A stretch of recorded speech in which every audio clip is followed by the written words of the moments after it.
And so with my buddy John, he had gotten to the point with his lawn and landscape business where he looked at it and he's like, I don't really want to grow this into 4 trucks, 5 trucks, 20 trucks, and I don't really want to be where I am here at all. Like, I just want to be out on my boat. And he's like, I wonder if I could get paid to do that.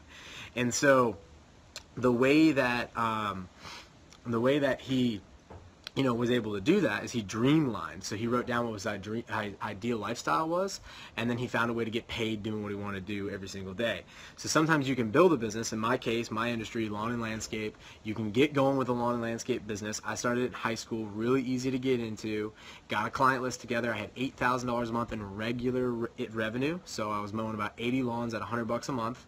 And I had $8 grand a month, and then I did landscaping on top of that, so I do like $4 or $5 grand a month in revenue in landscaping. Maybe I was making like $4 grand after expenses. And I had some equipment with it. I had like 20 grand in equipment. I sold the business for like I sold it for 50 grand, and that was 2007. That was the first one I sold. And then I did that 4 or 5 other times to get through school, and I would try different ideas, and I'd build things up and sell it off to keep funding like new experiments.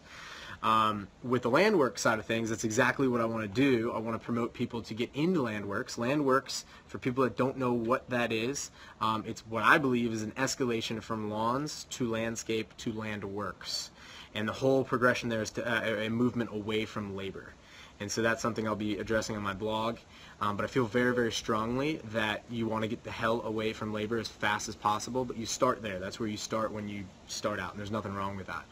But progressively, you want to go from lawns to doing more landscaping jobs to, holy cow, I need to get into machines. Wait a second, why do I have all these people laying around? Oh, because I needed them to put in plants, but now I don't do that because I go work with other guys who put in plants, and I just charge them for my machine services. So now I got a truck, a machine, and a trailer.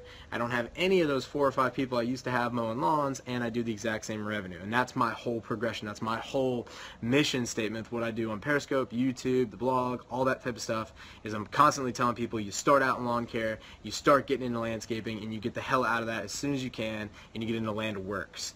And then at some point I will build up my LandWorX stuff, and I really want a business broker. That's like my big deal. I want to do the firefighting stuff, fly airplanes, run boats, and business broker. Basically help people build and sell businesses.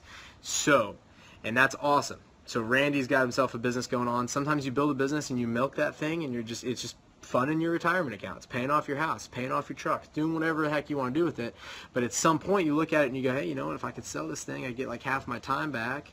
Might get a check for 50 to 80 grand. That might be enough to pay off XYZ, or it might be enough to start my new idea. And that's how I met John in the first place, because I had sold off my last business. I had 40 grand in cash. I had a note for 40 grand, which was secured by the equipment I had sold the guy. So it's pretty secure. And I was able to, basically I was getting $3,000 a month, and I had like a whole 18 months where that check kept on coming on the first, and I knew it was going to keep on coming because I had a good business in place, and I was helping the guy out, just like coaching him a little bit, so I wasn't going downhill. And I knew that I had like 18 months to try out my new business idea.